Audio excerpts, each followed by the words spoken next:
प्रभु श्री राम जब अपनी लीला पूरी करके जा रहे थे तो जितने लोग थे अयोध्या में उतने विमान आए वैकुंठ से सबके लिए।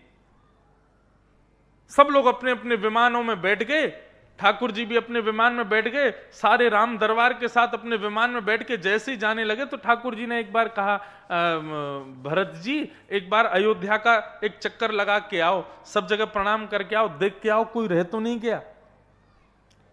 भरत जी महाराज पूरी अयोध्या का परिक्रमा करने के लिए गए, सब जगह प्रणाम करते हुए जैसे ही सरयू जी के किनारे आए तो एक व्यक्ति बैठा था सरयू जी के बगल में। तो भरत जी बोले, अरे भैया पूरी अयोध्या नगरी वैकुंठ जा रही है ठाकुर जी के साथ, रघुनाथ जी के साथ, तुम यहां क्यों बैठे हो? रोते रोते बोला, मुझे एक भी विमान ले ही नहीं रहा अपने ऊपर, मैं जिस विमान में बैठता हूं तो विमान कहता है इसको उतारो हम तभी उड़ेंगे, इसको लेके नहीं जाएंगे। भरत जी उसको लेकर के राम जी के पास गए, बोले कि सब चले गए हैं, सबके लिए विमान आ गया है लेकिन ये नहीं गया। राम जी बोले, ये कौन है? बोले, ये वही है जिसने हमारी पराम्बा जगदम्बा श्री किशोरी जी सीता जी पर आक्षेप लगाया, उन पर संशय प्रकट किया, ये वही है। राम जी बोले, क्या हुआ? बोले, मैं जिस भी विमान पे बैठता हूं वो विमान उड़ता ही नहीं है और विमान का चालक बोलता है पहले इसको उतारो तब हम उड़ेंगे, नहीं तो हमारा विमान उड़ेगा नहीं। क्यों? बोले, क्योंकि मैंने सीता जी का अपमान किया, मैंने लक्ष्मी का अपमान किया, मैंने आचार्य का अपमान किया, इसलिए मुझे वैकुंठ स्वीकार नहीं करेगा। राम जी बोले, एक काम करो, तुम हमारे विमान में बैठ जाओ और हमारे सिंहासन के नीचे छुप के बैठ जाओ, हम लेके चलते हैं तुमको। चढ़ गया विमान में, राम जी के सिंहासन के नीचे छुप के बैठ गया। राम जी का विमान भी नहीं उड़ा तो राम जी ने थोड़े क्रोध भर के देखा उड़ेगा नहीं तो उड़ गया वो राम जी के कोप के कारण। अब एक एक करके विमान प्रवेश कर रहे थे और महाराज 33 करोड़ देवता पुष्प वर्षण कर रहे हैं, शंखनाद हो रहा है, ढोल नगाड़े बजाए जा रहे हैं, अयोध्या वासियों का स्वागत किया जा रहा है। एक एक करके विमान अंदर प्रवेश करते चले गए। जैसे ही राम जी का विमान प्रवेश होने लगा तो वैकुंठ ने अपने द्वारों को बंद कर लिया। भगवान बोले, द्वार बंद क्यों हुए? सबके विमान चले गए, प्रमुख विमान आ रहा है, तुमने द्वार बंद कर लिए। तो वैकुंठ प्रकट हो गया और प्रकट होकर के बोला, प्रभु क्षमा करें, पर आचार्य की अवहेलना करने वाला, आचार्य का अपमान करने वाले को वैकुंठ स्वीकार नहीं करता। आपने अपने सिंहासन के नीचे जिसको छुपा रखा है पहले उसको उतार दीजिए तब द्वार खुलेगा। राम जी बोले, तुमको पता है तुम किससे बात कर रहे हो? साक्षात नारायण हूं मैंने ही वैकुंठ बनाया, मैंने ही सारे लोक बनाए, मेरे द्वारा ही सब निर्मित, ये नियम भी मैंने ही बनाया है कि आचार्य की अवहेलना करने वाले को वैकुंठ नहीं मिलेगा, और तुम मेरे सामने ही इस नियम को लागू कर रहे हो जब मैं जिसको लेके आ रहा हूं तब। वैकुंठ बोला, क्षमा करें, आप भी यदि आचार्य की अवहेलना करने वाले को लाओगे तो वैकुंठ स्वीकार नहीं करेगा। वो व्यक्ति बेचारा सिंहासन से निकल गया नीचे से, बोले, महाराज मुझको वापस पृथ्वी पे ही भेज दो, अब वैकुंठ में तो जगह है नहीं। तो पृथ्वी प्रकट हो गई। बोले, पृथ्वी से आचार्य की अवहेलना करने वाला चला गया, अब पृथ्वी इसको स्वीकार नहीं करेगी, वापस मत भेजना पृथ्वी पर। मतलब आचार्य की अवहेलना, आचार्य गुरुजनों की अवहेलना करने वाला कितना पापी से भी पापी माना जाता है। आप ये देखो, वैकुंठ स्वीकार नहीं कर रहा, अब उसको पृथ्वी भी स्वीकार नहीं कर रही है। भगवान बोले, तुम चिंता मत करो, हम तुमको किसी और लोक में भेज देंगे। हाँ भाई इंद्र इधर आओ, तुम स्वर्ग के राजा हो ना? बोले हाँ। एक काम करो, इसको स्वर्ग में ले जाओ, इसको स्वर्ग में रखो। इंद्र बोला, मैं अपना पदवी छोड़ने को तैयार हूं, अपना मुकुट आपके चरणों में रखने को तैयार हूं, इसी वक्त इंद्र की पदवी छोड़ने को तैयार हूं, लेकिन इसको नहीं लेके जाऊंगा, इसने आचार्य की अवहेलना की है।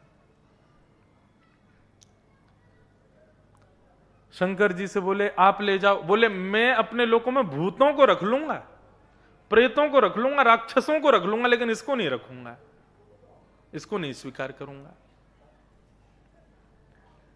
सबने मना कर दिया तो अंत में बचे भैंसा पे बैठे थे यमराज जी, नरक के स्वामी। नरक के स्वामी को देख करके वो और जोर से रोने लगा, बोले महाराज यहां तो मत भेजो मुझको। भगवान बोले तुम चिंता मत करो, यमराज अपना ही आदमी है, इसको बोल देंगे तुमको ज्यादा प्रताड़ना नहीं किया करेगा, कुछ कहेगा नहीं, तुमको बढ़िया कमरा नरक में मिल जाएगा, वहां रह लेना। बोले हाँ ऐसी व्यवस्था करवा दो। भगवान ने यमराज को बुलाया, बोले नरक में ले जाओ लेकिन इसको प्रताड़ना मत करना, इसको दंड मत देना, एक बढ़िया कमरा दे देना, वहां रह लेगा ये। यमराज बोले पापी नरक में आते हैं, दोषी नरक में आते हैं, अपराधी नरक में आते हैं, लेकिन आचार्य की अवहेलना करने वाले को तो नरक में भी स्थान नहीं है, इसको मैं स्वीकार नहीं करूंगा।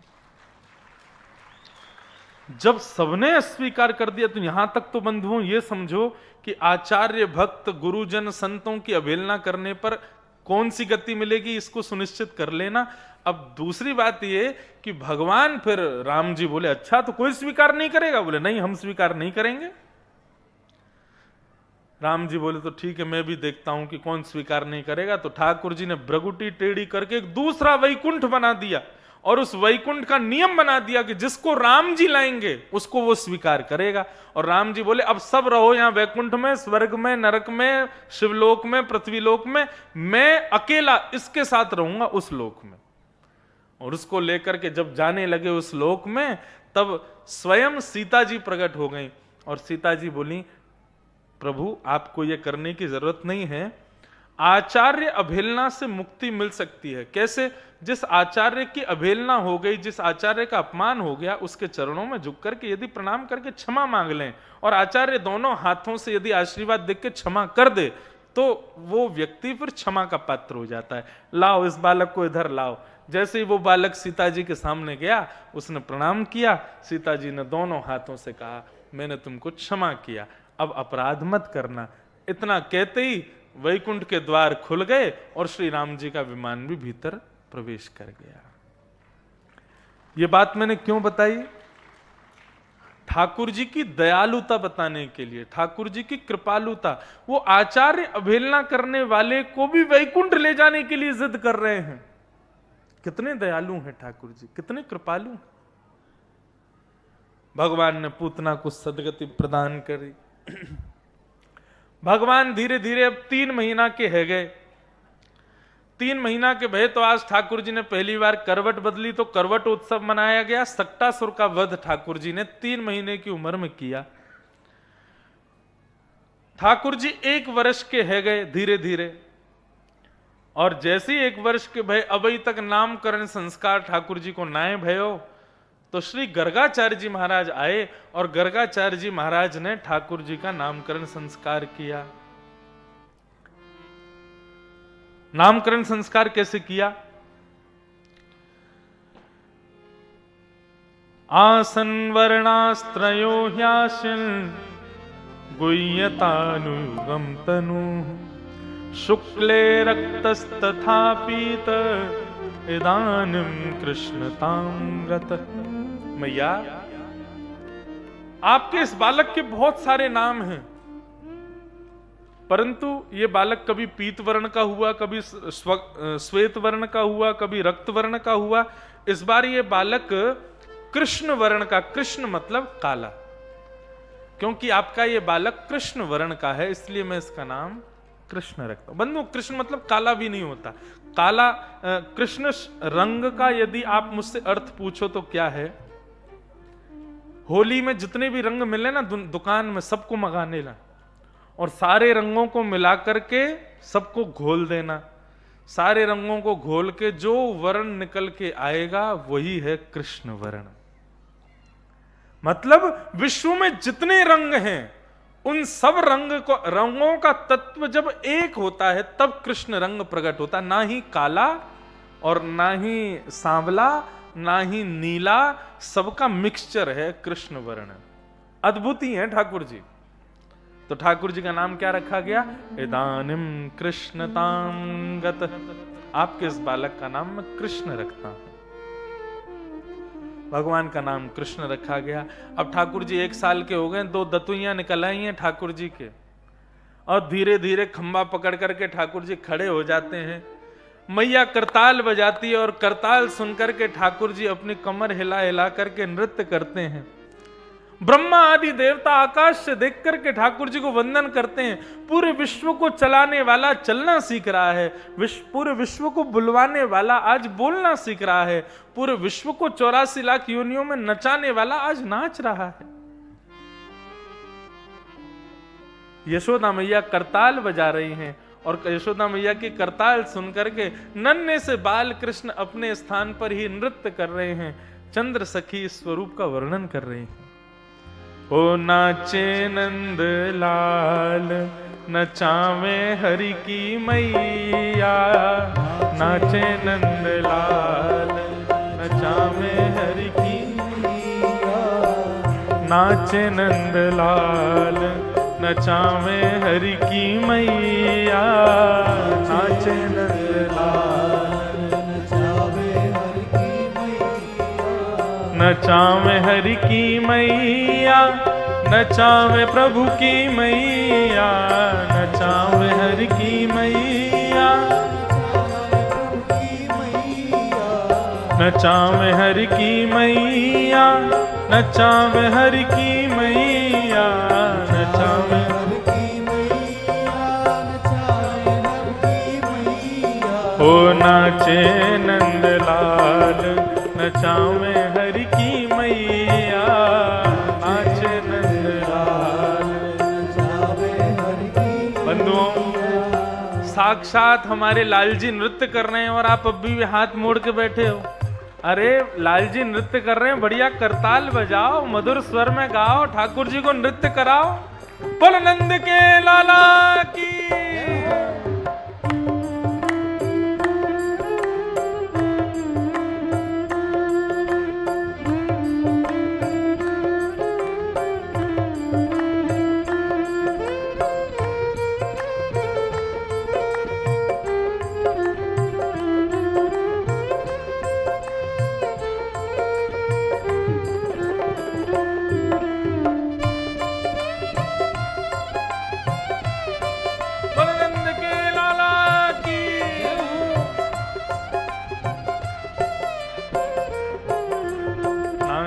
नंद लाल नचावे हरि की मैया, नाचे नंद लाल नचावे हरि की मैया। ओ रुनक झुनक पग नूपुर बाजे, रुनक झुनक पग नूपुर बाजे, रुनक झुनक पग नूपुर बाजे, रुनक झुनक पग नूपुर बाजे। ओ ठुमक ठुमक पग हरे रे कन्हैया, ठुमक ठुमक पग हरे रे कन्हैया।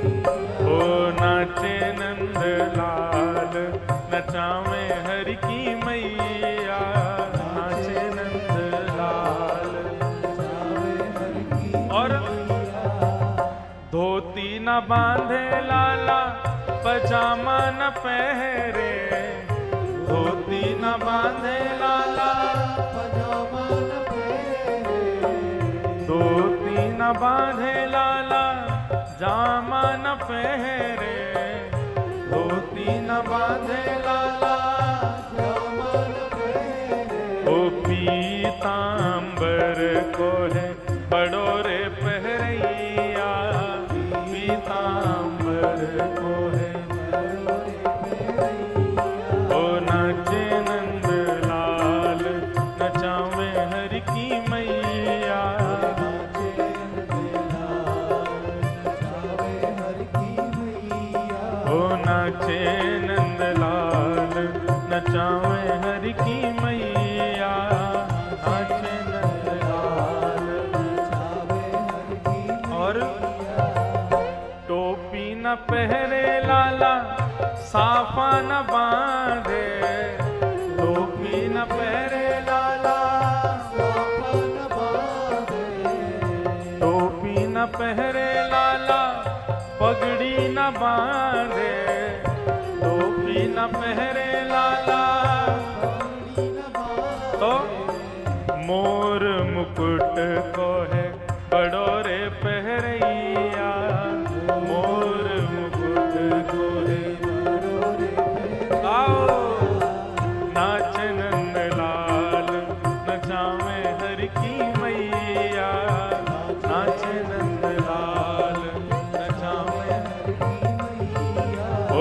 नाचे नंदलाल नचावे हरि की मैया।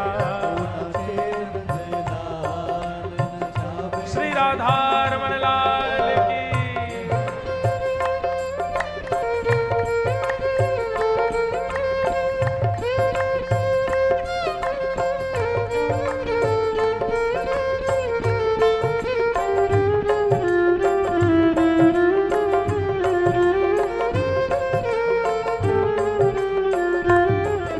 हरि बोल।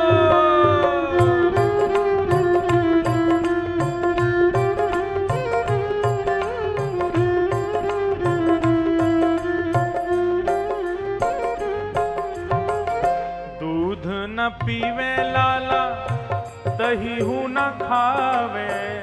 दूध न पीवे लाला दूध न पीवे लाला दही हूँ न खावे। दूध न पीवे लाला दूध भी ना पीवे दही हूँ ना खावे तो फिर का खावे। ओ माखन मिश्री को बड़ो रे खवैया। माखन मिश्री को गाओ। नाचे नंदलाल नचावे हरि की मैया। नाचे नंदलाल ओ नाचे नंदलाल नचावे हरि की मैया।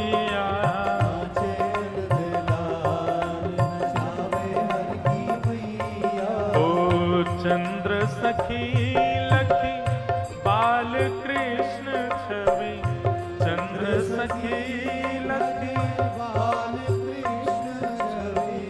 चंद्र सखी लखी बाल कृष्ण छवि।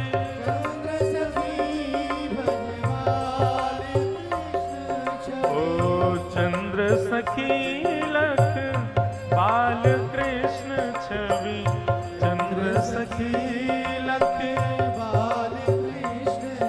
ओ हस हस कंठ लगावे हरि की मैया।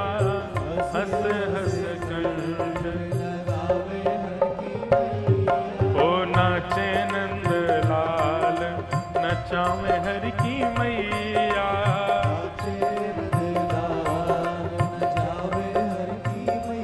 हाँ नाचे नंदलाल नचावे हरि की मैया।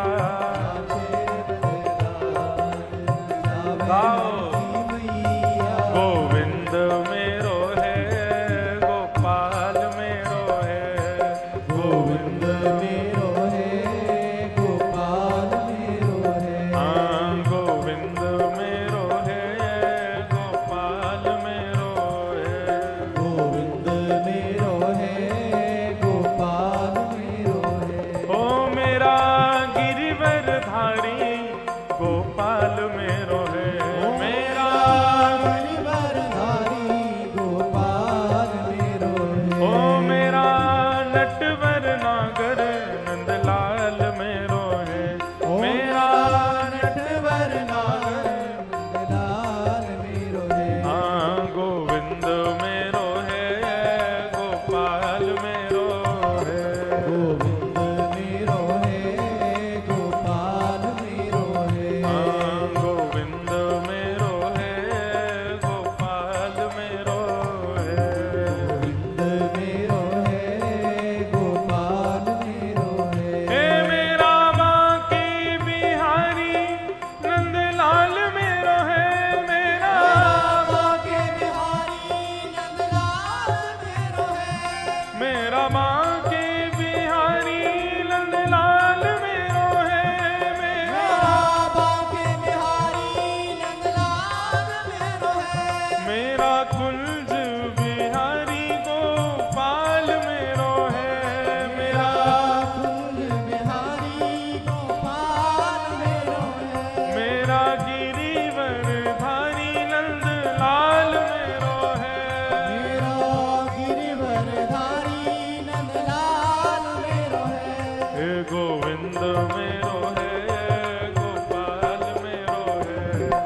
कैसो नृत्य कर रहे हैं ठाकुर जी।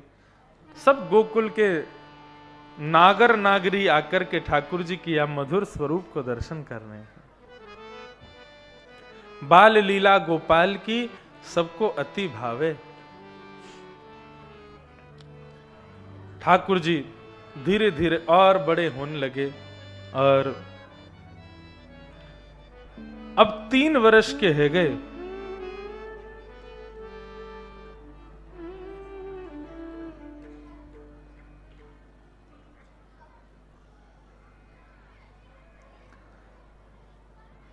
श्रृंग्यग्निड्यं शशिजलद्विजकण्ठकेभ्यः क्रीडापरावति चलौ स्वसुतौ निषेद्धुम् गृहाणि कर्तुमपि यत्र न तज्जनौ शेकात आप्तुरलं मनसो नवस्थाम्। बहुत ध्यान से सुनो सब लोग। अब ठाकुर जी के ऊधम बताए जा रहे हैं, ठाकुर जी कैसे कैसे ऊधम करते हैं। संज्ञग्निडम शशि जलद्विजकंटकेभ्य। आहा, ठाकुर जी गैयाओं के सींगों से खेलते हैं। गायों के बड़े बड़े सींग होते हैं। तो नंद बाबा के यहां कितनी गैया हैं? 9 लाख गैया हैं। तो नंद बाबा कहा करें 9 लाख गैयान को जितनो दूध निकले वह दूध को प्रयोग में ले लें, गोकुल में बंटवा दें, फिर बचे भये दूध को मक्खन बनवा दें, दही बनवा दें, छाछ बनवा दें, घी बनवा दें। अब 9 लाख गायों का दूध कोई थोड़ा बहुत तो होगा नहीं, अथाह दूध होता था महाराज। गौरस भंडार नहीं, गौरस के कुएं थे नंद बाबा के यहां, घी के कुएं, मक्खन के, सबका भंडार था। तो नंद बाबा क्या करते थे, कभी कभी महीना में 2 बार 3 बार थोड़े घी की सामग्री ले जाते और घी जाकर के गैयान के सींगन पर जाके खूब बढ़िया उनकी मालिश करते। तो नंद बाबा के गायों के सींग दूर से ही चमकते थे, इतने सुंदर। और लाला कहा करें, लाला चल करके जामे वहीं और बैठी भई गैया जो अभी भूसो खा करके अभी वाकू चबाए रही है, प्रेम से बैठी भई है, लाल जी जाते हैं और जाकर के उसके एक सींग को पकड़ लेते हैं और सींग को पकड़ करके वो गैया को हिलाने लगते हैं। अब बैठी भई गैया है, उसके सींग नीचे हैं तो ठाकुर जी पकड़ लेते हैं। अब थोड़ी बहुत देर तो ठाकुर जी उसके सींग पकड़ के हिलाते रहते हैं, जब तक तो वो कुछ नहीं कहती। लेकिन जैसे ही जोर जोर से ठाकुर जी सींग पकड़ के उसके सिर को घुमाते हैं तो थोड़ी बहुत देर ऐसे करते करते गैया खड़ी हो जाती है। और जैसे गैया खड़ी होती है, ठाकुर जी ने सींग पकड़े होते हैं तो ठाकुर जी ऐसे लटक जाते हैं जैसे कोई पेड़ पे कटहल का फल लटका हो। अब तो एक तरफ लटके हुए ठाकुर जी, अब गैयाओं के सींगों में लगा है घी, और घी की वजह से हाथ चीकने हो जाते हैं तो फिसलते हैं हाथ। तब ठाकुर जी का जब जोर छूटने लगता है तब चिल्लाते हैं, अरे मैया जल्दी आइयो, मैया मोकू बचाइयो, गैया मोकू मार रही है। गैया भी बड़ी चतुर, गैया भी दूर से ही देख ले, जहां गोबर को ढेर होवे वहीं ले जाकर के जोर से झटके से ठाकुर जी गोबर में जाके गिर जावे। मैया आके के लाला मुकु तो ऐसा लगे तू पूर्व जन्म को सूकर दिखे, कितनों नवाय लो, कितनों श्रृंगार कर लो, या गोबर में आके खेले। ठाकुर जी मनी मन मुस्कुरा रहे हैं, मैया सही कह रही है, मैं पहले बराह बन करके आ चुका हूं, सूकर का रूप तो मैंने धारण किया ही है। ऐसी लीला करें। अग्नि चूल्हे में रोटी बनाती है यशोदा मैया, तो जैसे चूल्हा में रोटी बनावेगी तो बलराम से किसी बात पर लड़ लेते हैं ठाकुर जी, और फिर जैसे ही बलराम कुछ कहते हैं तो ठाकुर जी चूल्हा में जलते भाई लकड़ी निकाल के और फिर बलराम के पीछे भागते हैं, अग्नि से खेलते हैं। द्यमष्टि, ये तो इतना विचित्र है। ठाकुर जी क्या करते हैं, गली मोहल्ले में डोलने वाले सूकर कुकर, कुत्ता बिल्ली आ जाते हैं ना गलियों में, तो ठाकुर जी क्या करते हैं, चौकड़ी मार के उसके पीछे भागते हैं, उसको पकड़ लेते हैं और पकड़ के फिर उसका मुंह खोलते हैं और मुंह खोल के फिर उसके दांत गिनते हैं, इसके कितने दांत हैं, और फिर अपने गिनते हैं मेरे कितने दांत हैं। अब छोटे हैं तो ठाकुर जी के 2-4 ही दांत निकले हैं अभी। कुकर सूकर के बिल्ली के ज्यादा दांत होते हैं तो फिर मैया के पास जाके रोते हैं, मैया के का लाला काय को रो रहा है?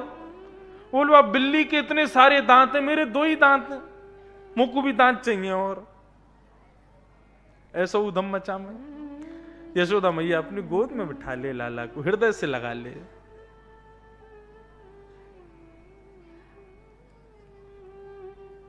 श्रृंगी, अग्नि, द्यमष्टि, जल, जल में कूद जाते हैं, और जल में जब कूद जाते हैं फिर ऐसा नाटक करते हैं जैसे डूब रहे हो। फिर मैया से, मैया बचाइयो मैं डूब रहा हूं, मैया मुंह को बचा मैं डूब रहा हूं। जैसे मैया आती है, पकड़ती है लाला को, निकालने के लिए बाहर करती है, तो दोनों हाथ से मैया को पकड़ के मैया को भी खींच लेते हैं, उनको भी धक्का दे देते हैं। मैया के इतनो ऊधम मचावे, इतनो ऊधम मचावे, ऐसी बड़ी बूढ़ी तेरी मैया बाकू ऐसे फेंके यमुना जल में। ना मैया मैं तो यहाँ मारे तो को फेंक रो कि तू मुझ को गोद में लेना, तो तुम्हें तो दुर्गंध आवे, मुंह लगे तू नहावे ना, या मारे तू को नवा रहो। ऐसा उधम मचा में। श्रृंगी, अग्नि, द्यमष्टि, जल, द्विज। महाराज जब ब्राह्मण निकलते हैं गोकुल में, नंद भवन के सामने से वेद पाठी ब्राह्मण अपने ग्रंथों को लेकर के, खड़ाऊं पहन करके, तिलक त्रिपुंड लगा करके, और जब नंद भवन के आगे से निकलते हैं तो ठाकुर जी अटारी पर चढ़ करके उन ब्राह्मणों को देखते हैं, और ब्राह्मणों की लंबी लंबी चोटियां देख करके ठाकुर जी अपनी छोटी सी चोटी घुमाते हैं। भैया बोले का भयो लाला? बोले इन ब्राह्मणों की इतनी लंबी लंबी चोटी है, मेरी तो नेक सी चोटी है। मैया बोले लाला दूध पीवे से चोटी बढ़े। और श्री सूरदास जी महाराज इस भाव का इतना सुंदर वर्णन करते हैं। ठाकुर जी अपनी छोटी सी चोटी पकड़ करके कह रहे हैं, कबहू बढ़ेगी चोटी मैया, कबहू बढ़ेगी चोटी, किति बैर मोहे दूत पिबत भय, यह अजहू है छोटी। ठाकुर जी दूध कैसे पीते हैं? मैया के दूध पीवे तो चोटी बढ़े, तो ठाकुर जी एक उंगली से तो चोटी पकड़ते हैं, दूसरे उंगली से दूध पीते हैं, और देखते हैं फिर ये बढ़ी कि नहीं बढ़ी। और फिर मैया से कहते हैं, मैया कितने बेर मोए दूध पिबत भय, ये अजहू है छोटी। मैं कितनों दूध पीऊं, ये आज भी छोटी है। बंधुओं ये आश्चर्य की बात नहीं है, लेकिन ये अद्भुत बात भी तो कम नहीं है कि परब्रह्म परमात्मा तीनों लोग जिसके अधीन है, वो ब्रज में ऐसी लीला कर रहा है। वो परमात्मा जिसकी भ्रगुटी टेढ़ी करने पर तीनों लोग थर थर कांपते हैं, वो परमात्मा इस ब्रज पर अधीन होकर के कैसी लीला कर रहे हैं, चोटी पकड़ करके दूध पी रहे हैं। तू जो कहते बल की बेनी,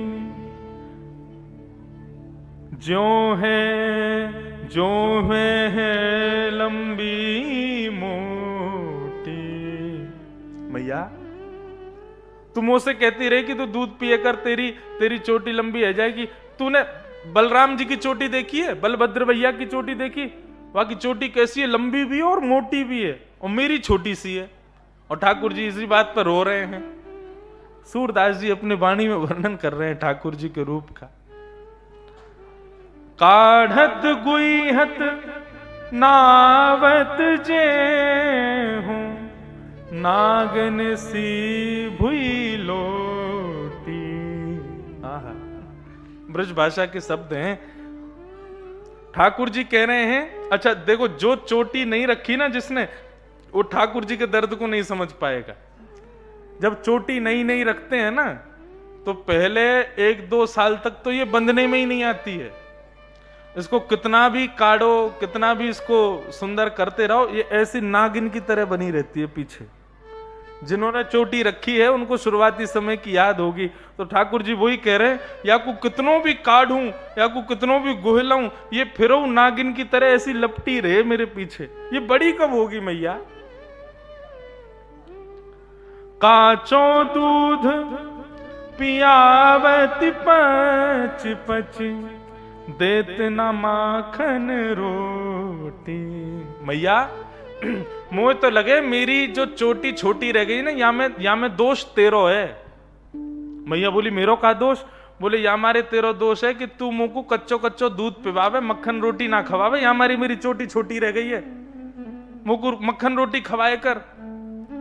सूरदास त्रिभुवन मन मोहन, हरिहल धर की जोटी। कबहू भड़ेगी चोटी मैया मेरी, कबहू भड़ेगी चोटी।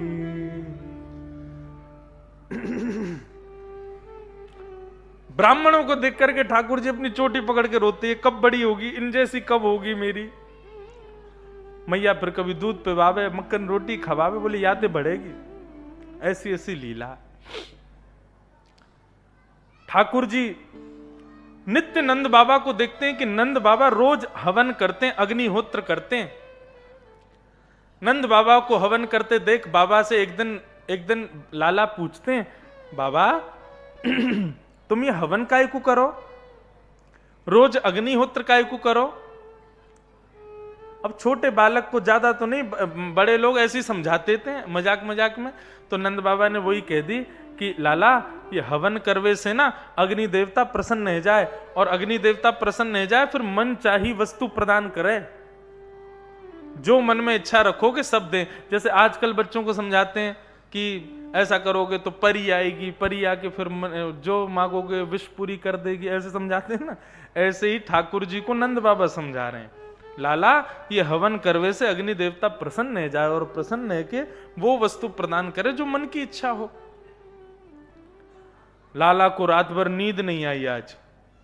क्यों? ठाकुर जी बोले इच्छा तो मेरी भी है। बोले कहा इच्छा है? सुंदर बहू की। अब वह सुंदर बहू की इच्छा मैं कैसे पूरी करूं? कल से मैं भी हवन करूंगा। और 3.5 वर्ष के कन्हैया अपनी सब ग्वाल बाल मंडली को बुला लेते हैं, और सारी ग्वाल बाल मंडली के संग में नंद भवन के पीछे एक सुंदर बगीचा है, वहां सूखे पत्रों को इकट्ठा कर लेते हैं और उसमें अग्नि लगा देते हैं। अग्नि लगा करके सूखे पत्तों का चूरा सब में बांट देते हैं, और सब में बांट के कहें अब सुनो, जब जब मैं कहूं स्वाहा तो तुम सब यहां में आहुति डालियो। ग्वाल बाल बोले ठीक है। खेल रहे हैं ठाकुर जी, और ठाकुर जी आचार्य बन के बैठे, स्वाहा सब डालो, सब स्वाहा कर रहे हैं उसमें। मधुमंगल श्रीदामा भगवान के सखा भगवान से पूछ रहे हैं, लाला कहा करवा रहा है? बोले हवन करवा रहा हूं। बोले काय चीज को हवन? बोले सुंदर बहू आवेगी या हवन को करवे थे। और सुन, जब मैं स्वाहा बोलूंगा तब यदि तेने नहीं डारो ना तो तेरी एक बहू की आंख पधार जाएगी, या फिर तेरी एक बहू टोटी आवेगी, या तो एक मामते लंगड़ी आवेगी। तो सारे ग्वाल बाल इतनी तत्परता से बैठे हवन में, लाल जी के स्वाहा तुरंत डालते हैं। नेक भी कोई रह जा, देख अब तेरी बहू के देखियो एक कान नहीं आवेगा, तेने लेट डारो है। ऐसे ठाकुर जी आनंद कर रहे हैं अपने सखाओं के संग।